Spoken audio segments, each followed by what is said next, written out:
దిల్ దివానా title చూసినప్పుడు ఎందుకు వీళ్ళంతా తెలుగు సినిమాలకి ఇంగ్లీష్ టైటిల్స్ హిందీ టైటిల్స్ పెడుతుంటారని కొంచెం లోపల బాధపడుతుండేవాడిని. చూసిన తర్వాత ఈ సినిమాకి టైటిల్ చాలా కరెక్ట్ అనిపించింది. ముఖ్యంగా ఈ మధ్య చిన్న సినిమాలు ఉంటే లవ్ స్టోరీస్లో ఎక్కువ డబుల్ మీనింగ్ డైలాగ్స్ తోటి, బూత్ డైలాగ్స్ తోటి, సాంగ్స్లో కూడా ఏవేవో వినడానికి ఇబ్బందికరమైన మాటలతోటి సినిమాలు వస్తున్నాయి. అందుకనే ఒకసారి చిన్న సినిమా ఈ లవ్ స్టోరీస్ అనేవి చూడాలంటే కొంచెం భయం వేస్తుంది.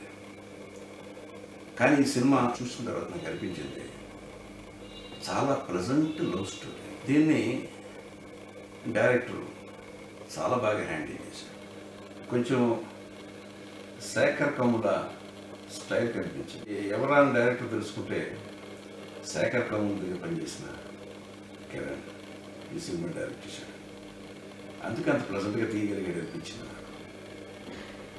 అలాగే నిర్మాత రాజారెడ్డి గారు కొత్త వాళ్ళతో ఈ సినిమా తీసి కేవలం ఏదో బూత్ మాటలు బూత్ పాటలకి ప్రాధాన్యత ఇవ్వకుండా ఒక రియల్ లవ్ స్టోరీ తీయాలని ఆయన చేసిన ప్రయత్నాన్ని తప్పకుండా మీరు ఆదరిస్తారనుకుంటున్నాను.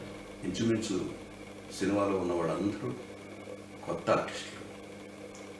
అంటే మేము మా లవ్ స్టోరీస్ మేము తీసే లైలా మజ్ను కానీ గోరింటాక్ కానీ లేకపోతే శివరంజని కానీ ప్రేమాభిషేకం కానీ మేఘ సందేశం కానీ ఇలాంటి లవ్ స్టోరీస్ తీసేటప్పుడు ఒక ఫీల్తో తీయాలి సినిమా అని తీసాం. ఆ ఫీల్ కనిపించింది, అందుకే సక్సెస్ అయ్యాయి.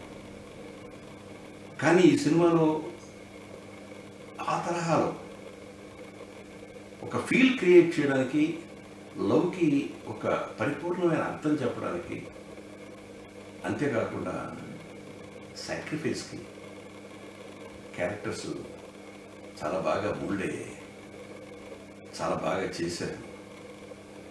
రాజ్, రోహిత్ ఇద్దరు మాత్రం పెర్ఫార్మెన్స్ సైడ్ ఎంతో చక్కగా చేశారు. ఎంత బాగా చేశారంటే మొట్టమొదట ఫస్ట్ 2 రీల్స్లో కొత్త అని అనిపిస్తుంది నాకు.